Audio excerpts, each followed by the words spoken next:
Sini Ali, sini. Sini. Okey. Sini. Jadi alhamdulillah sekarang ni kita berada di dataran Masjid Nabawi. Tadi kita dah ziarah 1-2 tempat tadi, tempat yang Nabi pernah berlumba lari, dan satu tempat lagi ada tempat bersejarah yang mana tempat ditabalkan Saidina Abu Bakar menjadi khalifah yang pertama. Kebiasaannya kalau dah duduk ni, saya akan cakap, kadang-kadang benda nak cakap sikit je. Tapi bila dah cakap, dia jadi panjang. Okey. Jadi hari ni saya cuba meminimalkan ucapan ni. Sebab apa? Sebab musim sejuk sekarang. Kita ambil masa dalam 20 minit gitu lebih kurang. Sebab nak cakap sambil jalan saya dah buat dah. Mengah. Sebab masa lepas Covid hari tu, dia tak boleh duduk kumpul je ni. Duduk je, kejap je kena halau. So kita masa ziarah dalam tu kena sambil jalan. Cakap pun memang nafas mula laju. Okey. Jadi insya-Allah sekarang ni kita berada di dataran Masjid Nabawi. Kita akan ceritakan sedikit tentang saat kewafatan baginda Rasulullah sallallahu alaihi wasallam. Nabi Muhammad sallallahu alaihi wasallam setiap tahun pada bulan Ramadan Nabi akan beriktikaf selama 10 malam yang terakhir. Tapi pada tahun ke-10 Hijrah Nabi beriktikaf selama 20 malam yang terakhir. Setiap tahun pada bulan Ramadan Sayyidina Jibril alaihi salam akan turun berjumpa Nabi, bertadarus dengan Nabi sekali. Tapi pada tahun 10 Ramadan pada tahun ke-10 Hijrah Jibril turun 2 kali berjumpa Nabi untuk bertadarus. Kerana apa? Kerana pada tahun tersebut adalah tahun yang terakhir bagi baginda Rasulullah SAW dalam bulan Ramadan. Pada tahun ke-11 Hijrah Nabi wafat. Allahumma salli ala sayyidina Muhammad wa ala alihi wa sahbihi wa barik wa sallim. Selepas sahaja habis Ramadan, Nabi semua dan para sahabat menyambut Aidilfitri. Selepas menyambut Aidilfitri, maka nak tiba musim haji. Maka Nabi kata kepada para sahabat, wahai para sahabatku, pada tahun ni kita nak buat haji. Para sahabat semua seronok dan Nabi ajak semua untuk buat haji. Kita ni kalau Nabi ajak confirm seronok. Tu baru tu Nabi kata ni JKK ajak pun dah seronok. Bukan Nabi. JKK ajak jom kita pergi umrah haji. Tu pun dah seronok. Ni Nabi ajak. Jadi para sahabat dah buat persiapan apa semua. Dalam perjalanan Nabi menuju ke Mekah Al-Mukarramah, Nabi bagi hint yang pertama Nabi akan wafat. Nabi kata apa? Nabi kata khudhu anni manasikakum la'alli la'alqakum ba'da amin hazi. Ambil semua daripada aku manasik haji kepada kamu semua. Berkemungkinan besar pada tahun hadapan kamu tidak akan berjumpa dengan aku. Nabi kata macam tu. Tapi para sahabat tak perasan. Sebab apa? Sebab seronok ada Nabi. Maka sampailah di Mekah pada waktu wukuf, dan ketika itu jugalah dia turunnya wahyu yang kita bacakan semasa kita ziarah di Arafah hari itu, yang mana berbunyi al-yawma akmaltu lakum dinakum wa atmamtu alaikum ni'mati wa raditu lakumul Islam madinah. Pada hari ini telah aku sempurnakan kepada kamu agama kamu dan telah aku redha kepada kamu agama Islam. Para sahabat semua seronok sebab agama Islam dah sempurna. Tapi ada seorang yang rasa sedih. Siapa? Saidina Abu Bakar. Dia kata apa? Takkan ada yang sempurna melainkan akan ada satu kehilangan. Dia dah dapat rasa benda tu. Sebelum Nabi bergerak pergi haji tu, Nabi bawa 100 ekor unta untuk disembelih. Semasa dah selesai rukun wajib haji dan sebagainya, Nabi sembelih 63 ekor unta. Tu juga petunjuk Nabi bahawa Nabi akan wafat pada umur 63. Dan baki yang lain, Saidina Ali karamallahu wajhahu alaihi salam yang sembelih. Selepas siap haji dan sebagainya, Nabi ajak semua balik Madinah. Tapi sahabat yang ada di Mekah ni kata, wahai Rasulullah, kamu ni asal di Mekah, marilah duduk Mekah balik. Lalu Nabi kata, wal madinatu khairal lahum law kanu ya'lamun. Sesungguh Madinah itu adalah sebaik-baik tempat jika kamu mengetahuinya. Nabi pun balik ke Madinah. Bila balik ke Madinah, Nabi menjalankan rutin biasa Nabi, memimpin para sahabat solat, menjaga negara dan sebagainya. Dan tiba pada suatu hari Nabi pergi ke syuhada Uhud, perkuburan syuhada Uhud. Nabi bagi salam kepada syuhada Uhud dan Nabi kata tidak lama lagi kita akan bertemu. Dan pada suatu malam Nabi pergi ke perkuburan Baqi' bersama sahabat yang bernama Aba Muwayyibah. Nabi kata kepada Aba Muwayyibah, wahai Aba Muwayyibah, aku telah diberi 2 pilihan. Pilihan yang pertama, hidup di muka bumi sampai akhir zaman. Pilihan yang kedua, naik sekarang bertemu dengan Allah. Lalu Aba Muwayyibah kata apa? Ikhtarna ya Rasulullah, ikhtarna ya Rasulullah. Pilihlah kami wahai Rasulullah, pilihlah kami wahai Rasulullah. Tetapi Nabi kata apa? Nabi kata, la ya Aba Muwayyibah, ikhtaru ar-rafiqul a'la. Tidak wahai Aba Muwayyibah, aku telah memilih untuk naik sekarang bertemu dengan Allah Subhanahu Wa Taala. Nabi kata macam tu. Dan pada suatu hari berlaku kewafatan seorang sahabat yang bernama Hasan bin Abi Ta'ab. Ketika itu Nabi uruskan pengebumian dia. Nabi solatkan dia, Nabi mandikan dia, Nabi kafankan dia, Nabi kebumikan dia. Selepas balik daripada sebut, Nabi balik ke rumah Siti Aisyah. Nabi mengadu kepada Siti Aisyah, "Wahai Aisyah, aku sakit kepala yang amat sangat, wahai Siti Aisyah." Nabi kata macam tu. Dan ketika itu bermulalah saat nazak kepada baginda Rasulullah sallallahu alaihi wasallam. Dan pada 8 Rabiul Awal ketika itu Nabi solat subuh, solat zuhur, solat asar, solat maghrib. Nabi semua keluar rumah, Nabi jadi imam kepada para sahabat. Ketika solat Isyak ketika itu, Sayyidina Bilal melaungkan azan dan Nabi tak keluar rumah. Nabi tak masuk masjid. Dan para sahabat kata kepada Bilal, "Wahai Bilal, kamu pergi ajak Nabi, takut Nabi tertidur dan sebagainya." Pergilah Bilal, ketuk rumah Nabi. Siti Aisyah buka, tengok Nabi tengah terbaring atas katil. Dan Sayyidina Bilal kejut Nabi, "Wahai Rasulullah, wahai Rasulullah." Dan Nabi kata, "Ya Bilal, asallan nas, wahai Bilal, kamu semua dah solat ke belum?" Lalu Bilal kata, "La ya Rasulullah, nantaziruna." "Tidak wahai Rasulullah, kami sekarang tengah menunggu kamu." Lalu Nabi kata, "Wahai Bilal, kamu pergi ambil semangkuk air untuk aku bersuci." Yang ni berwuduklah. Pergilah ambil semangkuk air, bawa kepada Nabi. Nabi berwuduk, Nabi tengok ada air. Nabi kata, "Wahai Bilal, kamu semua dah solat ke belum?" Nabi tanya lagi sekali. Lalu Bilal kata, "Mustahil ya Rasulullah, kami sekarang tengah menunggu kamu." Lalu Nabi kata satu perkataan yang amat berat. Nabi kata apa? Nabi kata, "Muru Abu Bakrin li imamis solah." Perintahkan Abu Bakar menjadi imam solat. Dan ketika itu Sayyidina Aisyah dengar Nabi kata macam tu, terus berlari Sayyidina Aisyah, "Wahai Rasulullah, Abu Bakrin rajulun asif." Wahai Rasulullah, Abu Bakar ini mempunyai hati yang sangat lembut. Kalaulah dia baca Al-Quran, dia akan menangis. Lalu Nabi tegaskan lagi, perintahkan Abu Bakar menjadi imam solat. Keluarlah Bilal masuk ke masjid tanpa kehadiran baginda Rasulullah sallallahu alaihi wasallam. Dan ketika itu sahabat semua tanya, "Mana Nabi? Mana Nabi?" Lalu Bilal kata, "Kekasih aku dan kekasih kamu sekarang tengah sakit."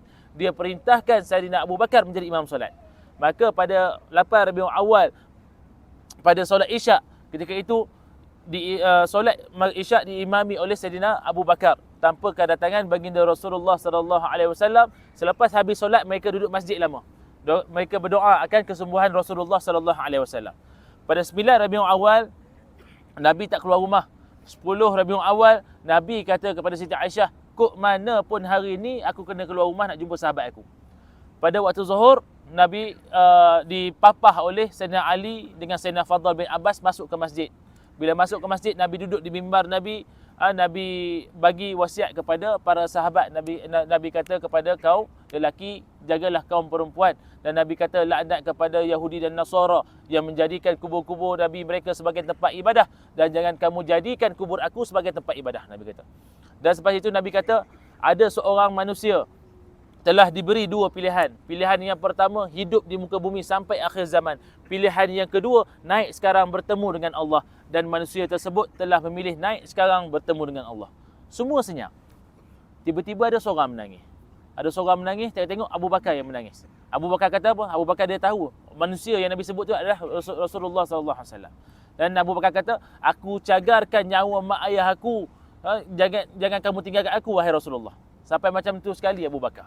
Abu Bakar sebab apa? Dia terlalu sayang kepada baginda Rasulullah sallallahu alaihi wasallam. Sebab itulah para ulama mengatakan bahawa kalaulah kita mengingkari persahabatan Nabi dengan Abu Bakar, maka jatuh hukum kafir kita. Kalau kita mengingkari persahabatan Nabi sallallahu alaihi wasallam dengan sahabat-sahabat yang lain, jatuh hukum fasik. Dan bila Nabi dengar Abu Bakar cakap macam tu, Nabi pun diminta papah balik untuk masuk ke rumah. Tak nak sahabat-sahabat lain sedih. Pada 11 Rabiul Awal, Nabi tak keluar rumah, dan pada hari itu juga Nabi gadaikan baju besi Nabi kepada orang Yahudi. Dan pada 12 Rabiul Awal, pada waktu subuh, masa tu Nabi dah bangun awal dah, Nabi dengar azan yang dilaungkan oleh Sayyidina Bilal. Dan selepas itu Nabi tengok Abu Bakar menjadi imam. Nabi pun buka tingkap Nabi, Nabi tengok sahabat-sahabat tengah solat. Rumah Nabi dan para sahabat semua bercantum dengan masjid. Ada satu pintu khas untuk akses terus ke masjid. Tapi selepas sebelum kewafatan Nabi, Nabi kata tutup semua pintu tersebut kecuali pintu Abu Bakar. Dan itu salah satu tanda bahawa Abu Bakar akan menjadi khalifah yang pertama dalam Islam. Dan Nabi buka tingkap, Nabi selak kain lansir, Nabi tengok sahabat tengah solat, dan ketika itu ramai sahabat nak tekam Nabi tengah solat ni. Sebab apa? Mereka rindukan Nabi. Berapa hari dah mereka semua tak tengok Nabi. Jadi ketika itu Nabi buat isyarat macam ni supaya tetap dalam saf mereka. Dan ketika itu Sayyidina Anas bin Malik mengatakan bahawa kami rasa ketika kami nampak Nabi di tingkap tersebut, kami rasa nak peluk terus Nabi. Dan itu dipanggil Nazratul Wada', pandangan perpisahan Nabi kepada para sahabat. Ketika itu Nabi pun tutup balik dan Nabi rehat. Nabi rehat. Ketika itu selepas siap solat subuh, Abu Bakar kata kepada para sahabat, aku nampak Nabi dah sembuh. Aku nak pergi ke kebun aku kejap di Awali tu. Dan ada riwayat mengatakan bahawa pergi ke rumah bini nombor 2 Sayyidina Abu Bakar. Pergi insya-Allah pada Zuhur nanti Nabi akan menjadi imam kepada kamu semua. Aku nampak Nabi dah sihat dah. Pergilah Abu Bakar ke Awali. Jadi tepat pada waktu duha, Nabi kata kepada Fatimah, wahai Fatimah, hari ini ayah kamu tak akan menerima sebarang tetamu. Ayah kamu sakit.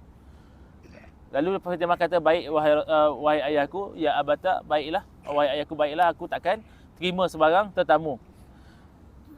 Tak lama lepas tu ada orang ketuk pintu rumah. Ada orang ketuk pintu rumah, ada lelaki yang datang. Fatimah tak pernah tengok lelaki ni. Jadi Fatimah pun tanya, apa mahumu wahai lelaki? Lalu orang lelaki sebut kata, aku nak berjumpa dengan Nabi. Lalu Fatimah kata, sekarang ini Rasulullah tengah uzur, dia tidak menerima sebarang tetamu. Selepas itu Nabi dengar Fatimah tengah bercakap dengan lelaki tersebut. Nabi tanya Fatimah, wahai Fatimah, siapa kata tu? Ada orang datang nak berjumpa kamu wahai Rasulullah. Nabi tanya, siapa? Fatimah kata, aku tak tahu lelaki ni siapa. Aku tak pernah tengok di dalam Madinah lelaki ni. Tetapi bila aku tengok dia, aku rasa takut. Aku rasa gerun bila tengok dalam mata dia tu. Lalu Nabi kata, ketahuilah kamu wahai Fatimah, yang datang tadi tu adalah malaikat maut untuk mencabut nyawa aku. Terus pengsan Sayyidatina Fatimah. Terkejut. Kalau kita pun tengah baring elok-elok, datang ni saya malaikat maut nak cabut nyawa. Macam mana kita time tu? Dengan amalannya kurang dan sebagainya. Kan? Lepas tu lepas bangun Sayyidatina Fatimah daripada pengsan, terus tengok malaikat maut dah ada di kepala Nabi. Dah ada di kepala Nabi, dan ketika itu Nabi tengah nazak, Nabi minta semangkuk air. Nabi minta semangkuk air, letak di tepi Nabi. Nabi kalau sakit, Nabi akan sapu di air tersebut di muka. Dan Nabi minta satu kain, Nabi ikat di kepala. Sebab apa? Nabi sakit kepala yang amat sangat. Jadi dikatakan bahawa Nabi wafat disebabkan racun di Khaybar. Ketika peperangan Khaybar, ada orang perempuan ni jemput Nabi datang makan ke rumah dia. Jadi Nabi pergilah bersama para sahabat. Dia tanya Nabi, wahai Rasulullah, kamu ni suka makan kambing bahagian apa? Nabi kata, ada yang mengatakan bahagian paha, ada yang mengatakan bahawa bahagian kaki kambing bahagian depan. Jadi di situlah dia letak racun banyak-banyak. Orang kata supreme punya racun dia letak situ. Dihidangkan kepada Nabi dan para sahabat. Sahabat sebelah Nabi makan dulu, makan terus jatuh. Syahid terus. Nak kata racun tu sangat kuat. Dan Nabi ketika Nabi tertelan setitik dua titik air tu, daging sebut kata, wahai Rasulullah, luahkan aku. Aku telah diracun oleh perempuan tersebut. Nabi luahkan, dan Nabi tertelan setitik dua racun tersebut. Dan nak kata leher Nabi ni nampak garisan merah. Sebab apa? Racun tu, kesan racun tu. Kuat sangat racun tu. Dan Nabi wafat disebabkan racun tersebut. Jadi kan Nabi pun minta kain diikat di kepala, kain warna kuning. Kalau rasa sakit, Nabi ketatkan lagi. Kalau sakit, Nabi ketatkan lagi. Sebab apa? Nak mengurangkan kesakitan tersebut. Dan ketika itu Nabi panggil Sayyidatina Fatimah, wahai Fatimah, datang kepada aku. Nabi bagi wasiat kepada Siti Fatimah. Nabi kata apa? Wahai Fatimah, selepas ini tiada lagi kesakitan yang ada di batang tubuh ayah kamu. Menangis Siti Fatimah sebab dia tahu ayah dia akan wafat. Kali yang kedua, Nabi bagi wasiat apa? Wahai Fatimah, selepas kewafatan aku, kamulah yang paling dekat akan mengikori aku. Nabi kata macam tu. Tersenyum Fatimah. Sebab apa? Gap dia tak lama. 6 bulan sahaja lepas Nabi wafat, Sayyidatina Fatimah wafat. Dan Fatimah ini dan para ahli keluarga dia, Sayyidina Ali dan Sayyidina Hasan dan Husain, dipanggil Ashabul Kiswah. Iaitu sahabat-sahabat yang dalam satu selimut. Di mana mereka ni pernah satu selimut bersama Nabi. Nabi pernah selimutkan mereka. Okey. Jadi ketika itu selepas diberi wasiat kepada Fatimah, tengok Sayyidina Hasan dan Husain datang. Maka diberi wasiat kepada cucu kesayangan Nabi, Sayyidina Hasan dan Husain. Sayyidina Hasan ini daripada kepala sampai ke pinggang menyerupai baginda Rasulullah sallallahu alaihi wasallam. Sayyidina Husain dari pinggang sampai ke kaki menyerupai baginda Rasulullah sallallahu alaihi wasallam. Kalau dipotong dicantumkan mereka seorang Nabi. Nampak sebiji Nabi. Serupa macam datuk dia. Maka selepas dibagi wasiat, tengok adik Sayyidatina Aisyah masuk bilik, iaitu Abdul Rahman ibn Abu Bakar. Maka ketika itu dalam keadaan bersugi Abdul Rahman masuk, Nabi tengok, Nabi senyum. Lalu Siti Aisyah tanya, "Wahai Rasulullah, ahtajus siwak ya Rasulullah, wahai Rasulullah, adakah kamu berhajat kepada siwak?" Lalu Nabi kata, Nabi tak mampu nak kata, Nabi hanya angguk sahaja. Dan Siti Aisyah ambil kayu sugi daripada Abdul Rahman, terbalikkan dan raut-raut sikit, gigit, basahkan dengan air liur dia, lalu menjugikan gigi baginda Rasulullah sallallahu alaihi wasallam. Dan Siti Aisyah mengatakan bahawa tiadalah hari yang paling indah pada hari terakhir Rasulullah sallallahu alaihi wasallam bercampurnya air liur aku dengan air liur dia. Maka sebab itu Nabi pun wafat. Nabi wafat ketika itu kecoh satu Madinah. Betul ke Nabi wafat? Ketika Nabi wafat terpecah dengan 3 golongan. Golongan yang pertama percaya Nabi wafat. Golongan yang kedua tak percaya Nabi wafat. Golongan yang ketiga tak tahu nak buat apa. 50-50. Nak percaya ke tidak? Percaya ke tidak? Dan ketika itu Sayyidina Umar kata, kalau sesiapa yang kata Nabi Muhammad wafat, aku akan pancung kepala dia. Sayangnya Sayyidina Umar kepada baginda Rasulullah sallallahu alaihi wasallam. Sayyidina Umar ni sebelum dia masuk Islam, dia yang nak bunuh Nabi. Dia yang nak bunuh Nabi. Ketika sebelum dia masuk Islam tu, dia nak bunuh Nabi. Dalam perjalanan dia nak pergi bunuh Nabi tu, dia terjumpa seorang sahabat dia. Dia kata, orang tanya dia, "Wahai Umar, kamu nak pergi ke mana?" Umar kata, "Aku nak pergi bunuh Muhammad tu." Lalu orang kata, "Sebelum kamu bunuh Muhammad tu, kamu tengok dulu adik kamu tu. Dengan cerita adik kamu dah masuk Islam." Dia kata. Maka ketika itu, dia pun patah balik ke rumah adik dia. Adik dia nama Fatimah juga. Fatimah binti Khattab. Jumpa dia, sebelum dia ketuk tu, dia dengar adik dia tengah baca Al-Quran dengan suami dia. Dia pun tendang pintu. Dia tanya, dia tampar tu adik dia dengan lelaki dia, berdarah bibir dan sebagainya. Lalu dia kata, "Kamu baca apa tadi?" "Aku baca Quran." "Mana?" "Tak boleh, abang tak boleh pegang, abang najis," dia kata. Segarang-garang Umar ni, adik dia berani panggil dia najis. Lepas tu Umar tanya, "Habis macam mana kalau abang nak pegang?" "Kamu pergi mandi dulu, lepas mandi baru boleh pegang." Ketika itu dilembutkan hati Umar oleh Allah Subhanahu Wa Taala, dia pergi mandi. Diri, lalu adik dia bagilah lembaran. Dulu mana ada mushaf yang kita, ada lembaran ditulis di pelepah-pelepah taman dan kulit-kulit binatang dan sebagainya, barulah diberi kepada Umar, dan Umar baca ketika itu, "Bismillahirrahmanirrahim, Taha ma anzalna 'alaikal Qur'ana litashqa illa tazkiratan liman yakhsha." Sambil dia baca tu, dia tak sedar air mata dia mengalir. Sambil dia baca tu, dia tak sedar air mata dia mengalir dengan keindahan ayat suci Al-Quran. Lalu dia tanya, "Mana Muhammad?" Sampai dia baca, "Mana Muhammad?" Katalah, "Ada dekat rumah tu." Dia pun pergi terus masuk Islam. Terus masuk Islam. Dan selepas itulah baru dia orang Islam berani nak baca Quran kuat-kuat, berani nak solat di depan Kaabah dan sebagainya. Sebab orang tahu apa? Orang kuat dah masuk Islam. Orang kuat dah masuk Islam. Jadi Umar ni tak percaya. Lalu Siti Aisyah kata kepada seorang sahabat ni, "Kamu pergi ikut Abu Bakar tu."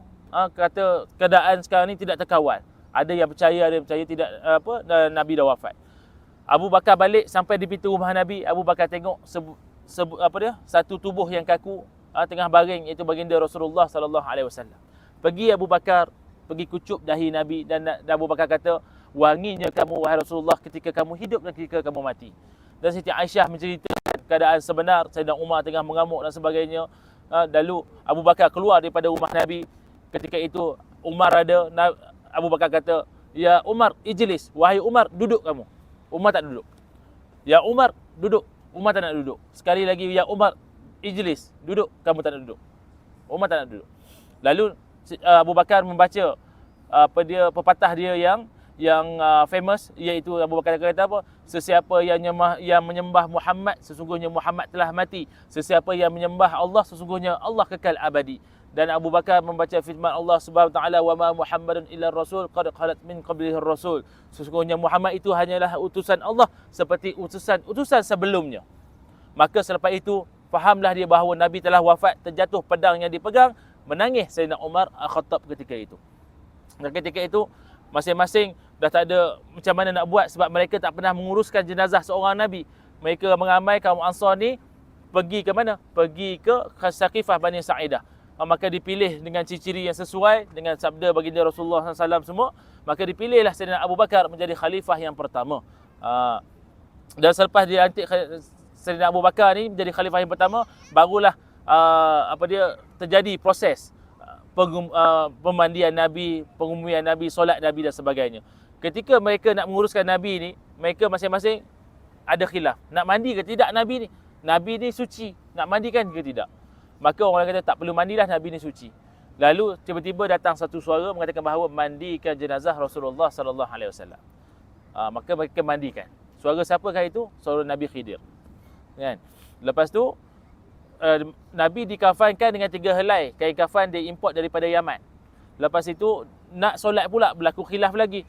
Khilaf macam mana? Siapa nak jadi imam ni? Sebab imam kita ada kat depan ni, Nabi. Last kali buat keputusan, semua solat sendiri-sendiri. Mula-mula lelaki masuk, lepas tu perempuan, lepas tu kanak-kanak solat. Siap semua, lagi tanya, macam mana kita nak ke bumi Nabi? Kat mana kita nak ke bumi Nabi? Ada orang kata kita ke bumi saja di Palestin, di tempat datuk dia tu. Lepas tu ada orang kata, buat apa jauh-jauh, kita ke bumi saja di Mekah, sebab Nabi asalnya di Mekah. Lalu Abu Bakar kata, aku pernah dengar baginda Nabi SAW bersabda, tiadalah Nabi itu dikebumikan di mana tempat dia diangkat. Maka Nabi wafat di katil Nabi. Maka dialihkan katil tersebut, dikebumikan Nabi di situ. Dibumikan Nabi di situ. Dan makam Nabi, makam Abu Bakar, ada yang mengatakan bahawa kepala Abu Bakar berada di pinggang Nabi. Ada yang mengatakan kepala Abu Bakar di kaki Nabi, berada di kaki Nabi. Dan Sayyidina Umar. Dan ada satu tempat kosong, dikatakan bahawa makam Nabi Isa nanti, selepas diturunkan nanti. Dan itu adalah ringkasan tentang kewafatan baginda Rasulullah sallallahu alaihi wasallam. Kalau nak cerita panjang lagi cerita dia, tapi kita ringkaskan. Tapi tak adalah berapa sejuk pula dekat sini kan. Sebab angin tak ada kot. Okey. Kita pergi ke Masjid Nabawi. Okey. Masjid Nabawi dulu, semalam saya dah tunjuk untuk bahagian lelaki besar manakah ruang semasa zaman Nabi dulu. Dia ada tanda. Dia ada tanda ke atas tu ditulis had Masjid Nabawi. Mana kata kalau daripada tanda tersebut sampailah ke makam Nabi. Nanti kejap lagi kita akan masuk lagi ziarah. Ada masjid yang pertama di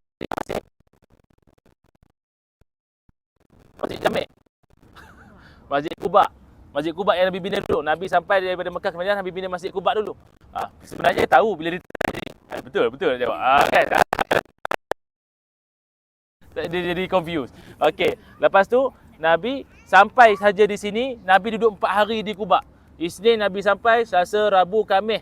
Hari Jumaat Nabi datang ke sini, Nabi tiba di kawasan dekat Raudah. Dulu Madinah besar tu je. Bukan besar sampai ke bahagian dekat airport dan sebagainya. Nabi sampai di sana, semua orang nak bersalam dengan Nabi. Iyalah, dah Nabi datang kan. Semua salam dengan Nabi, semua dah ajak, wahai Rasulullah duduk rumah aku lah, wahai Rasulullah duduk rumah aku. Abu Ayyub ni, pernah dengar tak nama Abu Ayyub Al-Ansari? Abu Ansari ni salah seorang sahabat Nabi. Kalau kita pergi ke Turki, kita akan ziarah makam dia di Istanbul. Ada satu masjid namanya Masjid Sultan Ayyub Al-Ansari. Makam dia kat dalam tu. Best pergi ke Turki, banyak tempat sejarah. Okey. Jadi Abu Ayyub ni dia tengok je orang duduk ajak Nabi duduk rumah dia apa semua. Abu Ayyub ni cerdik dia. Dia ambil barang Nabi, dia ambil unta Nabi pergi parking rumah. Badan dia tidak akan jilat api neraka. Maka selepas Nabi duduk di rumah Abu Ayyub tu, Nabi pindah ke rumah baginda Rasulullah SAW. Kat mana? Makam Nabi tu rumah Nabi. Depan tu ada rumah Fatimah, depan satu lagi rumah isteri Nabi Sayyidatina Hafsah. Semuanya dekat situ saja. Kejap lagi saya akan tunjuk tapak-tapak dia. Dan dibesarkan selepas pemerintahan demi pemerintahan, dibesarkan sampai sekarang. Dan dulu ni, pada dulu tahun 2014-15 macam tu, dikatakan akan dirobohkan ni 200 meter bangunan hotel daripada masjid ni sebab nak besarkan masjid. Dalam sekali tak jadi. Dia besarkan sebelah sini. Dia buat dataran. Okey. Dan kejap lagi kita akan ni Raudah. Raudah kita esok. Kita ceritakan sedikit tentang Raudah. Raudah ni Nabi kata ma bainai baiti wa minbari Raudah. ma baina baiti, ada di antara rumahku dan mimbarku ni ada salah satu taman daripada taman-taman syurga, iaitu Raudhah. Raudhah ni semua orang ingin nak masuk.